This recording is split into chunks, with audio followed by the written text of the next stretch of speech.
He rose abruptly, causing his chair to screech across the marble floor like a blade. "You took my wallet and my gold pocket watch, you dirty crook." All gazes around the table shifted to me.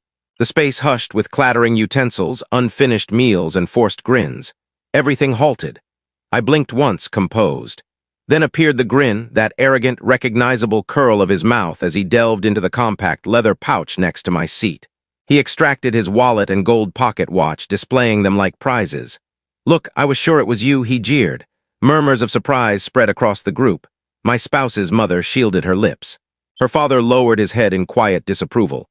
And my spouse? She averted her eyes. She didn't even stand up for me. And that's when I chuckled. Not from insanity, from success, because this wasn't his win, it was mine. I had cherished her once, my spouse. The sort of affection that obscures your vision, that convinces you endurance can mend disdain. When I wed into her affluent clan, I was the intruder. Courteous, reserved, from the incorrect origins.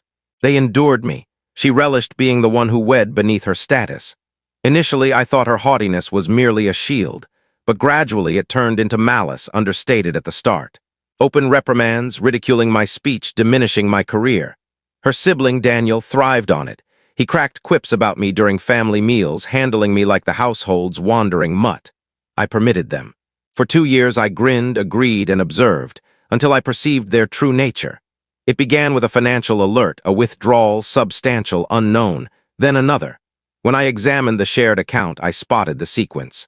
Subtle, cautious shifts into a concealed account under her name. She was depleting me. At first, I refused to accept it. But then I observed Daniel's fresh vehicle, the precise type he'd claimed he couldn't purchase. I pursued the funds. I tracked the path. She had been moving money to him, sums in the thousands. When I challenged her, she wept, claimed it was a short-term advance, said I was exaggerating. That evening, she believed I pardoned her. That was the evening I ceased being her partner. Vengeance is not fury, it's calculation. It's forbearance honed into accuracy. I began modestly, archived every communication, every shift, every deception. Set up concealed recorders, not in her sleeping quarters, but in her sibling's workspace. I captured his betting, his frantic pleas to creditors.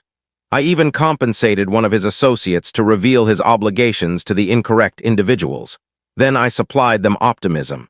I proposed organizing a reconciliation supper, a kin gathering to dissolve the strain. My spouse was thrilled, said I was at last behaving like part of them. I grinned because the supper would be the platform. 2 evenings prior, I exchanged Daniel's watch and wallet, both distinctive opulent items, into a duplicate of my carry bag. He'd noticed the bag adjacent to me and presume it was mine. The genuine ploy wasn't embedding proof. It was synchronizing his revelation. That evening, amid the meal, I ensured he'd get a note on his device. An unidentified hint. Inspect the pouch beside him. You'll discover what's absent.